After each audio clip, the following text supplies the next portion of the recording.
long life, happiness, and honor. Chong was a minor official in the county government. He was upright and honest. He had a kind heart and did many kind deeds. Even though his post did not pay much, he often went to the butcher's shops. There, he bought animals that were to be slaughtered. He then took them home and raised them. He had lots of children and grandchildren, which for Chinese people is the best possible luck. He never wasted any money. So, as the years went by, he saved quite a bit of money. Whenever he could, he bought animals from the butchers before they were killed and took them home to raise. When these animals died of old age, he always buried them very carefully. Chong grew old too and retired. He spent his old age taking care of his children, his grandchildren, and his animals. The neighbors thought he was nuts, but he did not mind. He taught his children to respect all life, and he never let them kill any animal. The whole family was vegetarian. Because he was a vegetarian and had saved many lives, when he was very old, Chong was still as healthy and lively as a person much younger. When he was over 100 years old, he was still radiantly healthy. His eyes were clear, his skin was bright, his hair was black and shiny.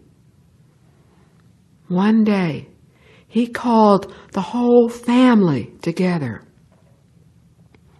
When his children, grandchildren, great-grandchildren, and great-great-grandchildren had all gathered before him, he told them, "During my lifetime, I have saved many animals. Because of this, I have accumulated much merit for you. Today, the palace of heaven has sent for me. In the future, the Chong family will prosper. You will all live long lives.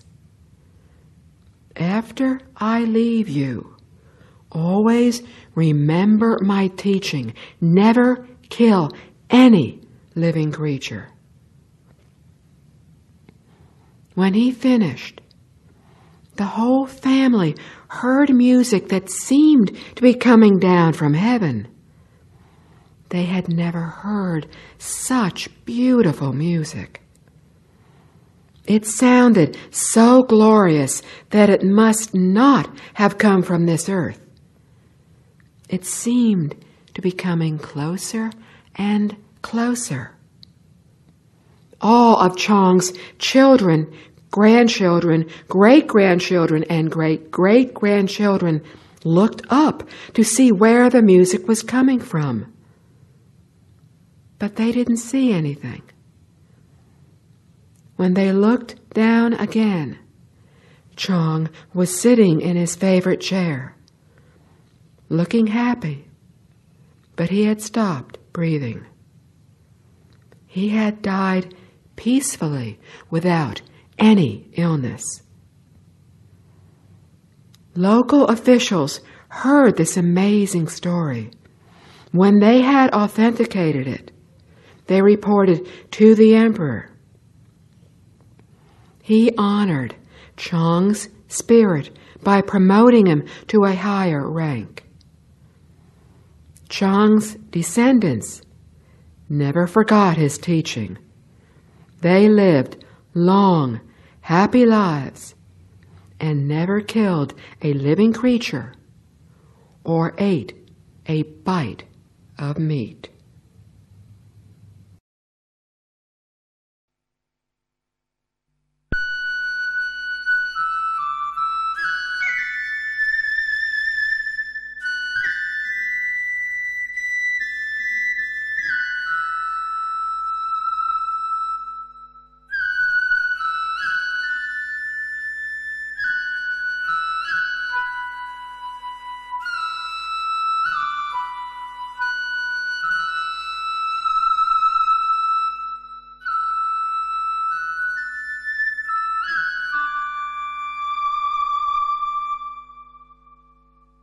Compassion begins at the dinner table. During the Ming Dynasty, a Buddhist called Wang Chung was always willing to help others, especially orphans and the poor. Every day, Wang chanted Buddhist sutras. In general, he was very sincere, but for some reason, there was one rule of Chinese Buddhism he did not obey. He was not a vegetarian. He lived during a bad period. There were many disasters. Bandits and outlaws roamed the country. Wang was worried. He heard that a monk living in a cave practiced Buddhism so sincerely and diligently that he could tell the past and the future. He knew the causes of present conditions and the effects the future would bring. Wang decided to visit him for instruction, even though the way was long and dangerous.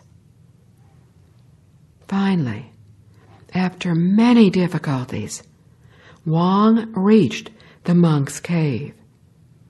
He addressed the monk. "Your heavenly honor, the world today is filled with bandits and outlaws. People are oppressed by those bearing weapons. We do not know how to keep living. We are drowning in a sea of disasters. We call upon you, sir, to show compassion by giving us a hand, by helping us to survive." The monk smiled. "Aren't you Wang Chung?" Wang was startled. "Yes, sir. But how could you know my name? What is your honor's instruction?" "If you cannot be a vegetarian, you are just wasting our time with these questions." Wang continued asking questions, but the monk had no more to say to him. So Wang had to go home and think over what he had learned. He decided he really did have to stop eating the carcasses of dead animals. Several years later, Wang presented himself at the cave again. When the monk saw him, he smiled. "That's more like it. You have understood, and you have finally taken the teachings of compassion to heart. We live in treacherous times. The country is filled with thieves. Only those who do not kill may live in peace. This is the balance of the universe." With that, the monk closed his eyes and continued his meditation. Wang Chung returned home to tell everybody that nobody who kills any living creature can hope for peace, because killing causes killing. If you eat meat, you are responsible for many deaths. So even if you do good deeds, you cannot enjoy true peace. In order to enjoy peace, you have to earn it by creating peace, not suffering. And the best way to do that is to respect all life and to eat only vegetarian food.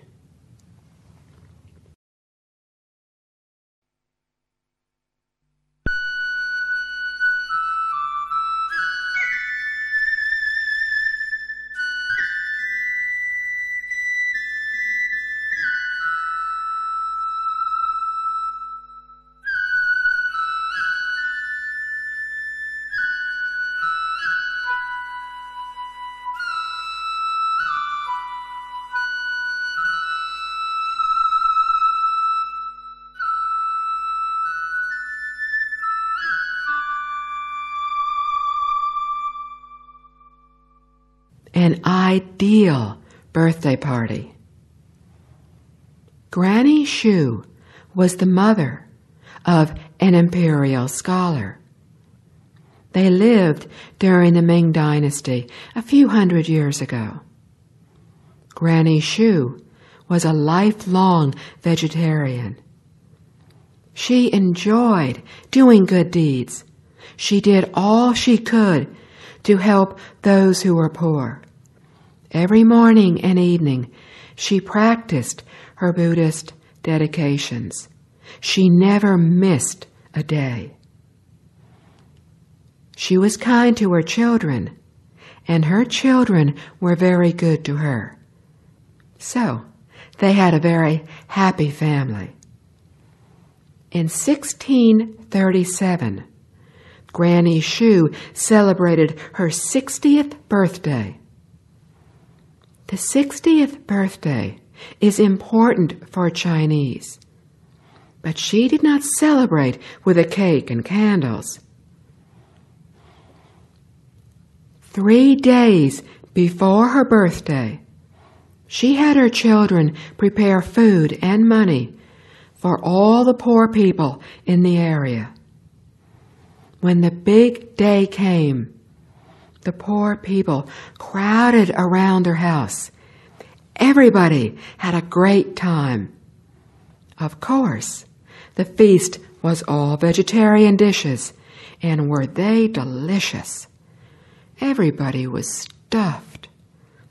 Granny Shu's friends and relatives all came too. But Chinese do not give presents at birthdays. They give red envelopes with money in them. Granny Shu got a whole pile of red envelopes for her birthday. She called her son to her. "Take this money and print the Lotus Sutra for these friends and relatives." In those days, printing was very difficult. Books were thus very hard to come by. Most books were printed by carving the text on boards, word by word, page by page. The Lotus Sutra is pretty long. It took 3 years to finish. The sutra was ready just in time for her 63rd birthday. She invited all her friends and relatives to another birthday party.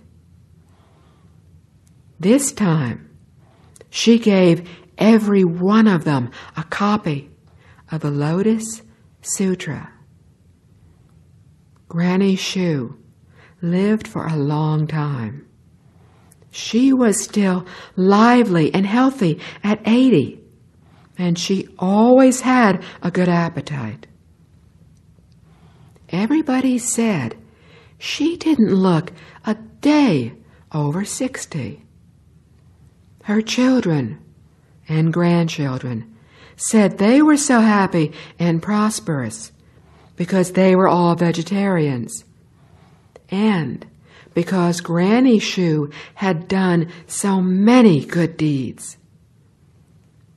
She lived to be over 90 years old. She died cheerfully, without any sickness.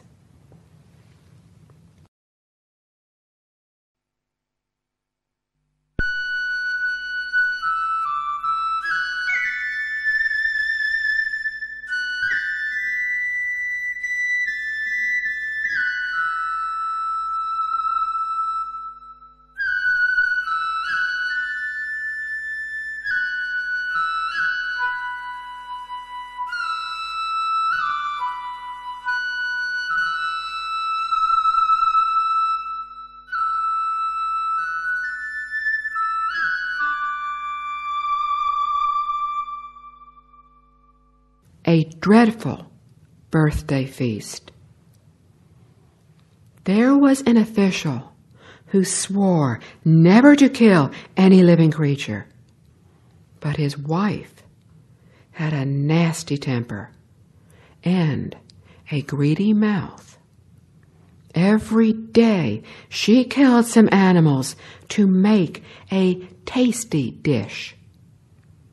Her husband never ate any of those dead animals. One year, she was having a big feast prepared for her birthday. There were pigs, goats, chickens, and ducks. All were crying sadly. They knew they were going to die. When the official saw this, he felt very sorry. He went to his wife. "Tomorrow is your birthday, but all these animals are about to die. You should feel sorry for them and do a good deed." That made her very, very angry. She said, "You mean we should all be Buddhists and swear off killing? If everybody did that, in a few years there would be animals all over the place. I'm not going to buy that." The next day, she was happily waiting for her feast to begin. When the first pig was hauled out and stabbed, her spirit went into its body. She felt the knife going in and ripping her apart. Then a goat was killed, and she could feel how the goat felt as it was butchered. Then it was a chicken's turn, and her spirit went into the chicken's body. She felt her neck being wrung. She never knew anything could hurt so much. Every time an animal was killed, she felt all its pain. She knew she had done wrong. She told the cooks to stop killing those animals, to let them loose. From then on, she never took another life, never ate another mouthful of animal flesh. Instead, she told everybody how much animals suffer when they are being butchered. She told them how unfair it is to kill animals for food. Because of her good deeds and loving kindness, she lived a very long life.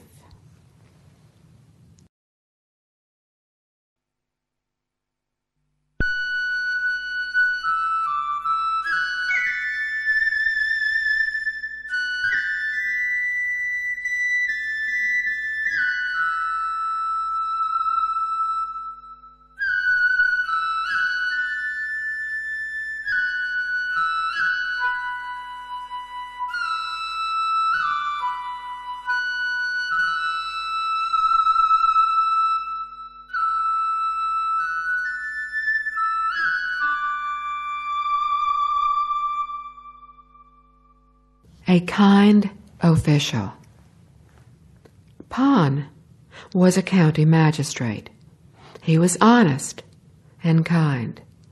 He was always nice to the people in his county and to the animals there as well.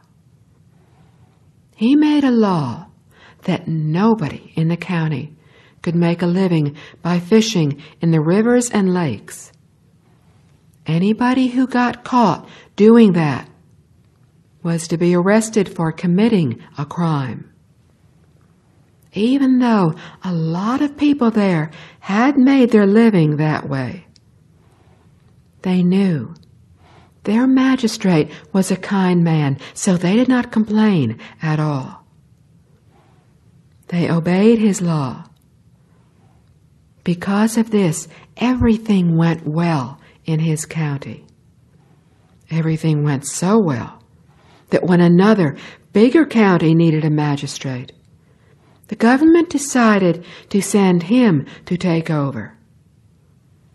When the people in his old county heard he was being promoted, they were very happy for him, and they were proud too. But they also felt very sorry. Would their new magistrate be as nice? When the time finally came for Pan to leave, the road was crowded with all the people who had come to see him off.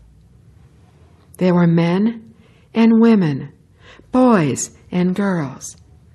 There were old folks so aged that they had to be held up by their grandchildren. There were babies so small that they had to be carried by their parents. They had all come to say goodbye to Pan. One man stepped forward from the crowd and knelt down. Very formally, with both hands, he presented Pan with 10 ounces of silver. This is a small token of my sincere appreciation. I hope that your honor will accept. Pan huffed. I will do no such thing. I told you all you should not prepare any gifts for me. Didn't you understand that? This is different. I used to be a thief, but then I was caught. I thought I was doomed because thieves usually get their heads chopped off. But you did not put me to death. Instead, you told me to change my ways. I really did change my ways. I was so touched by your kindness that I decided not to do any more bad things. I learned a trade. I even got married. Now I'm raising a family. Everything I have today is due to your kindness. If you had not been so kind, I would now be a headless corpse rotting in a grave. This is why I have come to show my gratitude. Of course, Pan would not think of accepting his gift.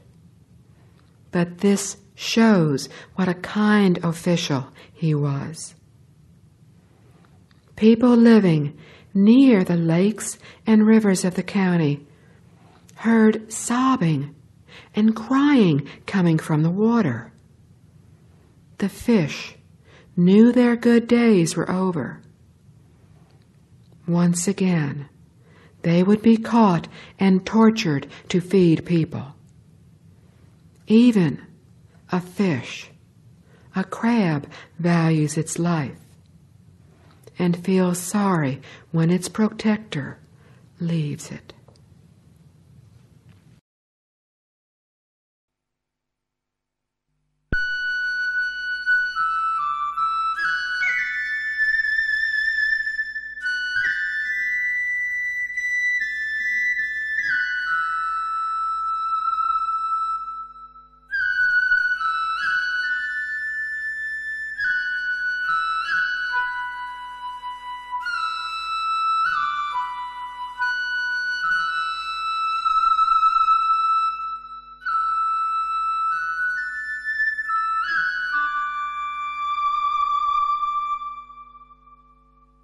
A trip to heaven.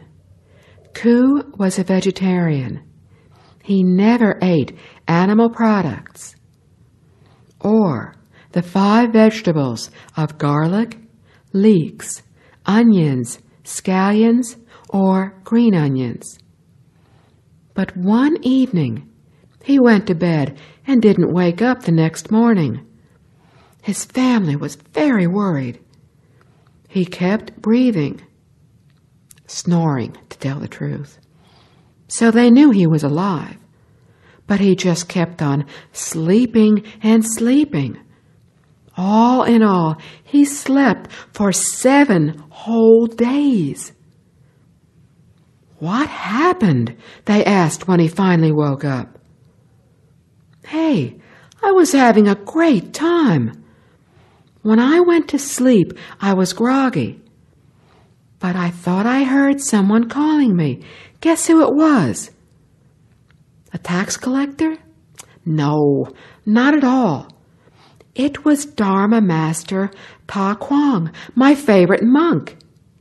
He said, Mr. Ku, let's go listen to some real Buddhist talks. Of course I agreed, so we set out. We reached a huge temple. It was beautiful. You've never seen anything like it. I can't find the words to describe how beautiful it was. When we got there, there was already a crowd listening to a sutra.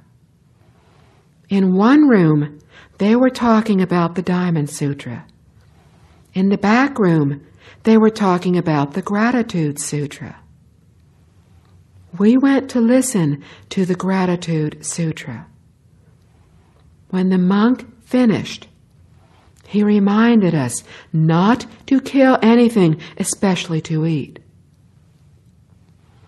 On the one hand, that way you can earn merit for your parents.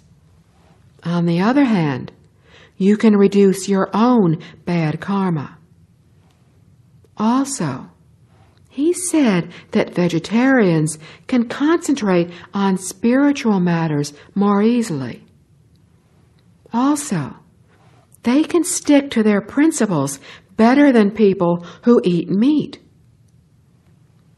Then he took me to this place that was terrible.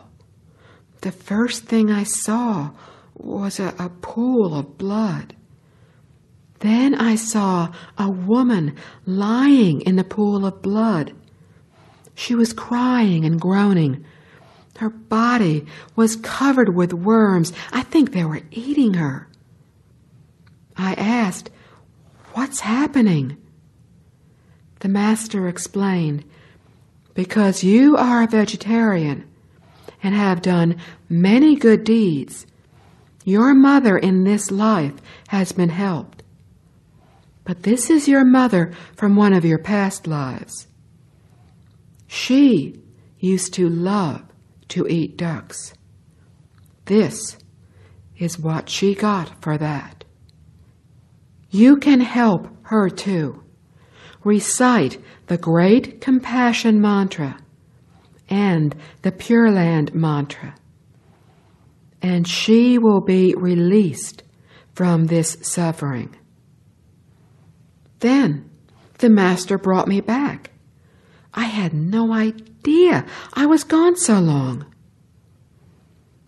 Ku got to work on the Great Compassion Mantra of Great Compassion Bodhisattva and the Pure Land Mantra of Buddha Amitabha.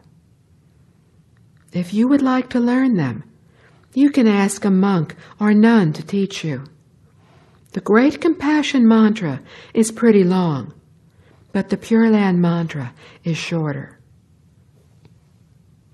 If they are both too long for you, or if you can't find anyone to teach you, you can just recite Great Compassion Bodhisattva or Buddha Amitabha.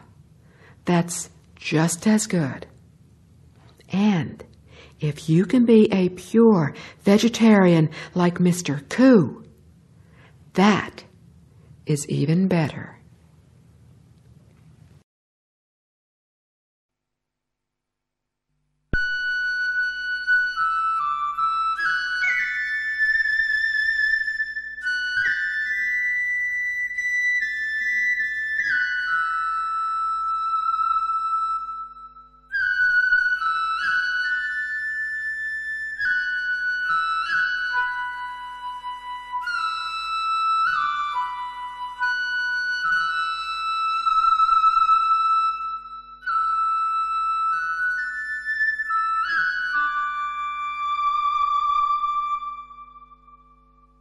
a wise man's words. Bandits had struck again. This time, they robbed 12 people. Then, they chopped off their heads and their hands. Everybody was frightened by such savagery. There were also floods. Hundreds of houses disappeared under the water overnight. The inhabitants lost everything and had no place to go. But they were the lucky ones, the ones who were not drowned immediately or carried off in the raging floodwaters. As a local official, Lee felt that he had to do something about the tragedies that struck the people under his jurisdiction. As a kind man, he felt sorry for all those unlucky people. As a Taoist, he wondered what might be the cause behind all these disasters. If anybody would know, it would be my teacher, the great Master Lin. When he got a chance, Lee went to his temple and visited his teacher. When he got there, the master was sitting in meditation. When Lee came in, the master welcomed him. Lee asked, "Teacher, I would like to ask the cause behind all the disasters which have befallen our unhappy district. Bandits have come like a swarm of angry hornets. They kill and burn. Floods have destroyed the fruits of many years of hard work. Please, tell me why." His teacher said, "I rarely leave this temple. I do not follow current events. But why should these people be subjected to these terrible occurrences?" The master heaved a deep sigh. "You reap as you sow. People are selfish and cruel. They only think about their own stomachs. They kill animals to eat their meat. The killed animals are very, very angry. When all their anger accumulates, the peace of nature is disturbed. The heavens break open, waters flood the land. Some of the animals come back in rebirth as human beings. They murder and rob as vengeance for misdeeds that were done to them. There is no escaping the power of nature. People who have done wrong bring misfortune down upon themselves and their families. Those who go against nature bring themselves tragedy.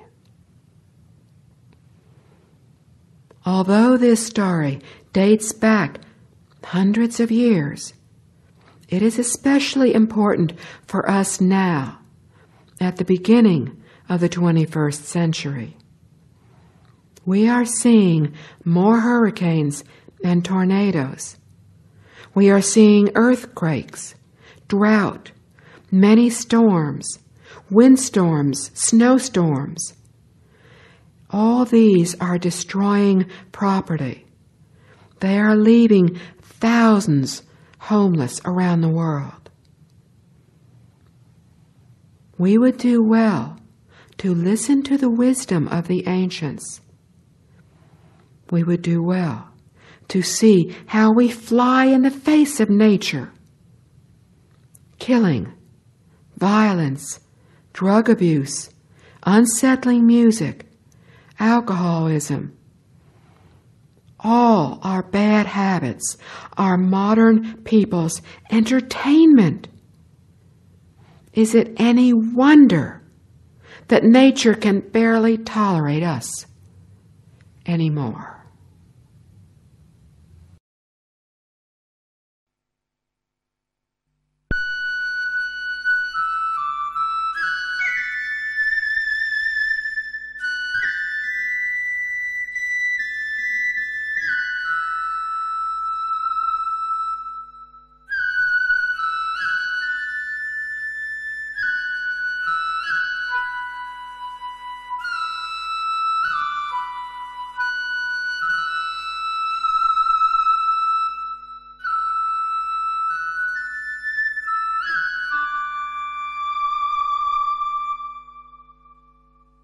The Tadpole's Gratitude.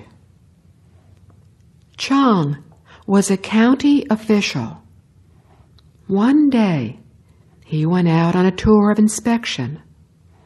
He was passing through some rice paddies when suddenly thousands and thousands of tadpoles rushed to the side of the road. They wiggled and squirmed. They lifted their heads to look at Chang.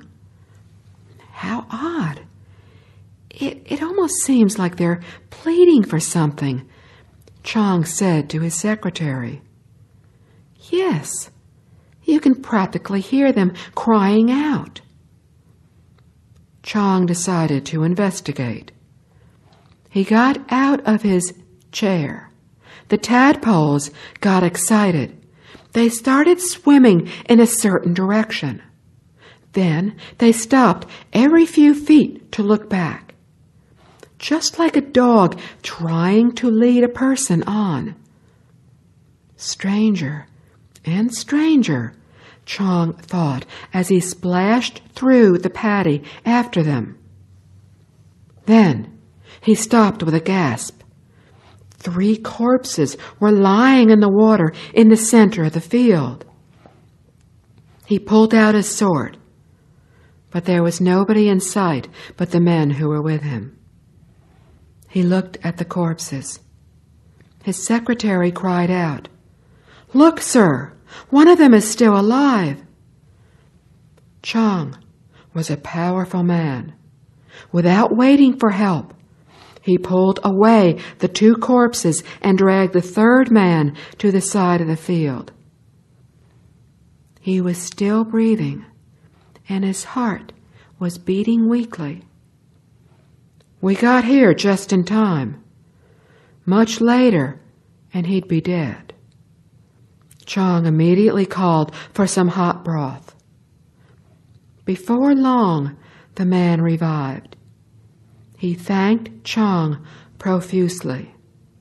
But Chang was more interested in finding out what had happened. The victim told him, "I run a little store. I was on my way back from collecting a bill. I saw 2 men in front of me heading for the market.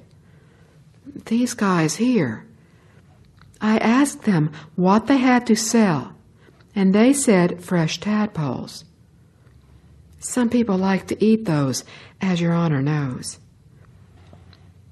But, Your Honor, I am a Buddhist. I do not believe in killing animals to eat. I prefer to set animals free. I had just collected a bunch of money, so I made a deal with those guys. I asked them to sell me their tadpoles and I would set them free. They said, okay, but the water here is shallow. If you let them go here, somebody else will just catch them again. There's a pond over there in that grove. Let's go set them free there. But we didn't realize that 2 bandits had seen me collect the money, and they were following me. Before we could get to the pond, they attacked us with knives, and that's the last thing I know, Your Honor." Chang said, "They must have killed the other two, so there wouldn't be any witnesses." "When did this happen?" "Not long ago, Your Honor." "Then they can't be far." Chang sent out his men. In a short time, the thieves were caught. Chang returned the money to the businessman, and the bandits were charged with robbery and murder. Chang never forgot that even a tadpole loves its life and can show gratitude.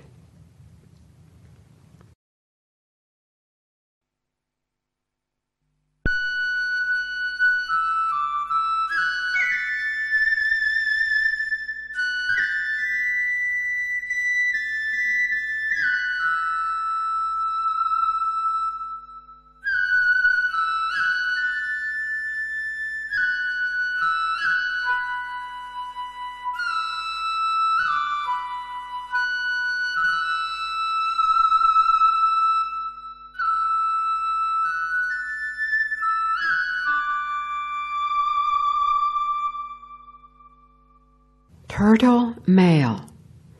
During the 1850s, there was a lot of unrest in Taiwan.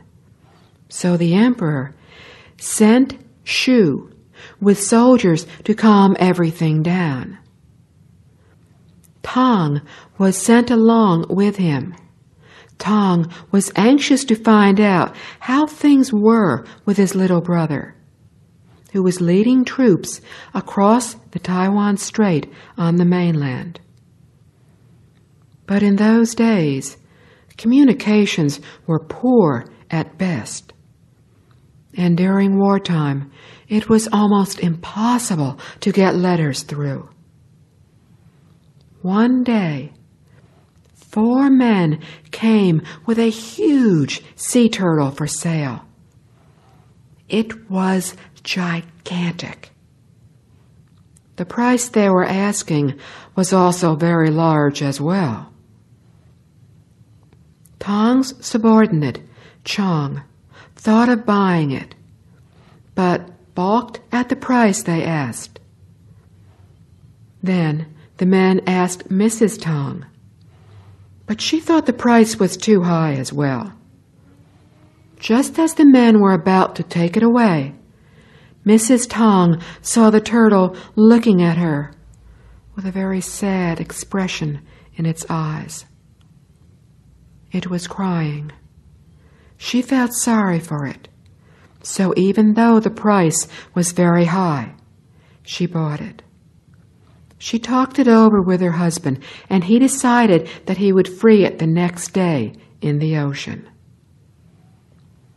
The turtle was so huge that it took 4 men to bring it in. But when Tong moved it the next morning, he found it was so light that he could carry it himself. He thought to himself, "This is no ordinary turtle." Silently, he sent a message to the turtle. "I believe you must be a very special turtle. Whether or not you are, I am going to set you free in the ocean today. It is the 8th of September. If you have some special abilities, I would appreciate it very much if you could have my brother, who is now leading troops across the Taiwan Strait, write a letter to me. Do you understand?" Then he set the turtle free. It seemed happy to be back in the water. It frolicked in the waves, and as it swam away, it looked back over its shoulder. It nodded at Tong 3 times. It seemed to be saying, "Thank you. A month later, a letter came from the brother saying that everything was all right. The letter was dated the 8th of September. Could it be a coincidence? Or had the turtle understood the telepathic message and somehow passed it on to the brother? Perhaps this was how the turtle expressed its gratitude for its life. The two brothers had done their country a great service during those troubled times, but they had had enough of fighting and military glory. They retired to lead quiet lives in the country. They often told their neighbors this story. They wanted to remind people that animals love their lives too, and that sometimes, by helping animals, we can help ourselves as well.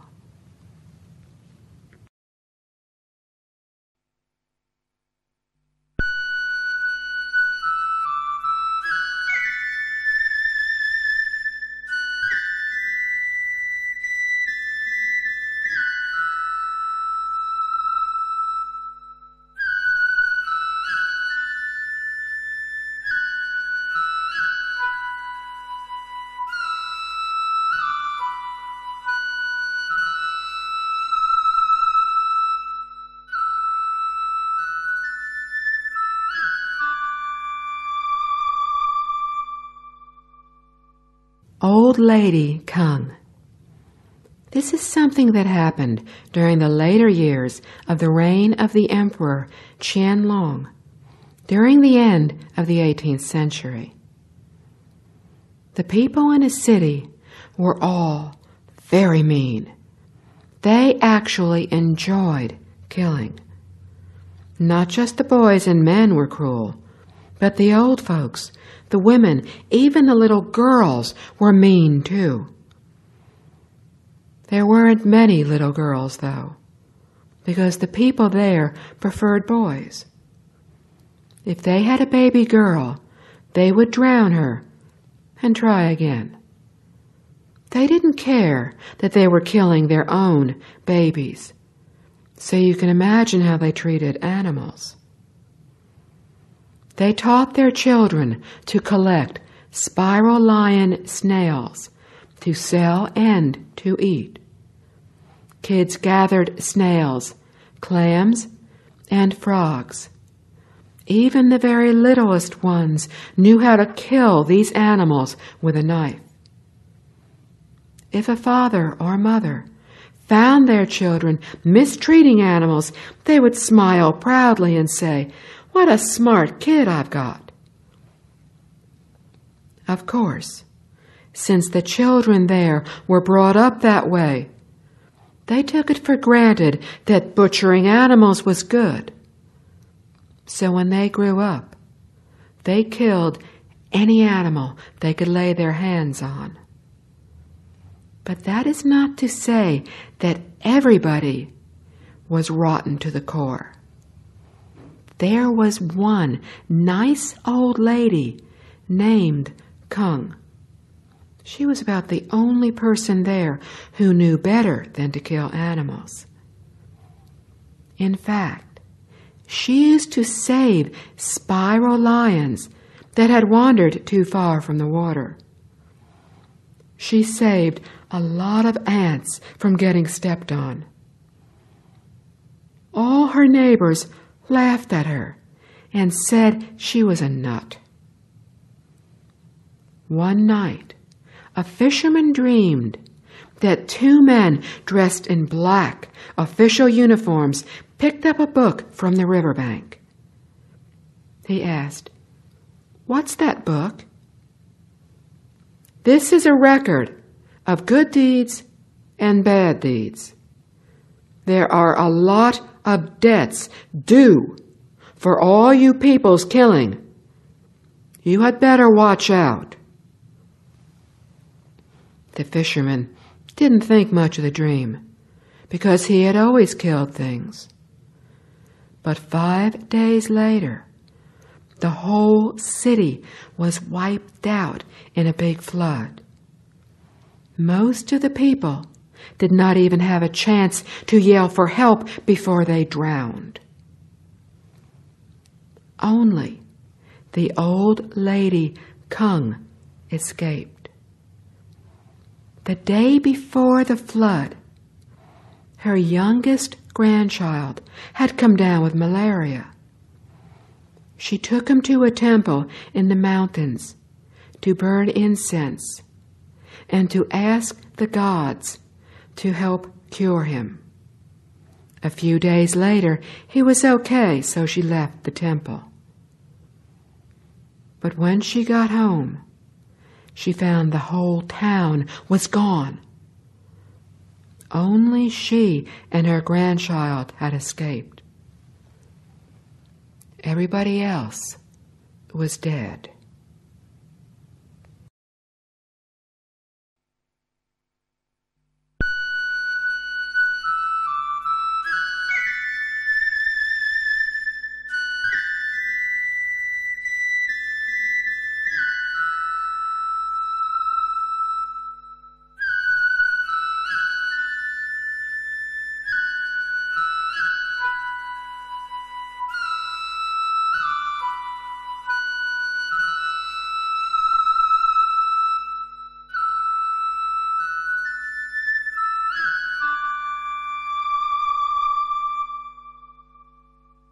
The best gift possible. Chapter 12 of the Wise Stupid Sutra tells that while our Buddha Shakyamuni, was in India, a monk was practicing meditation in a forest nearby. There, he also recited sutras. He had a beautiful voice, so when he chanted sutras, even the birds liked to listen to him. There was one bird in particular. This bird came whenever the monk chanted sutras. It would perch on a branch nearby, and it listened very carefully.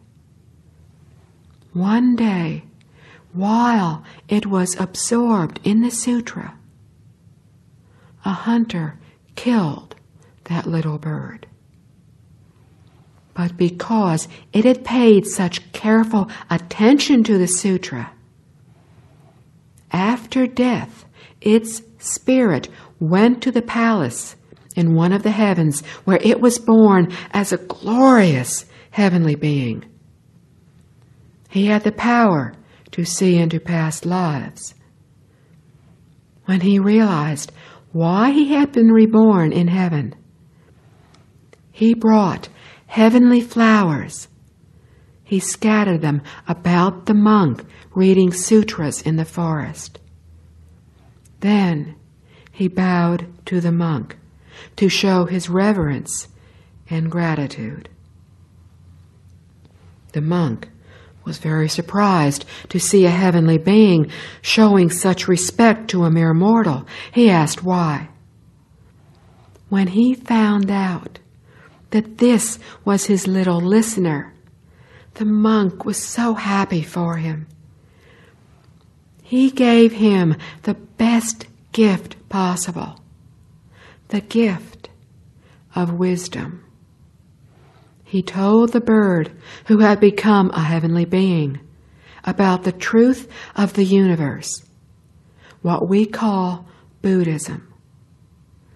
The heavenly being was overjoyed with such a fine present.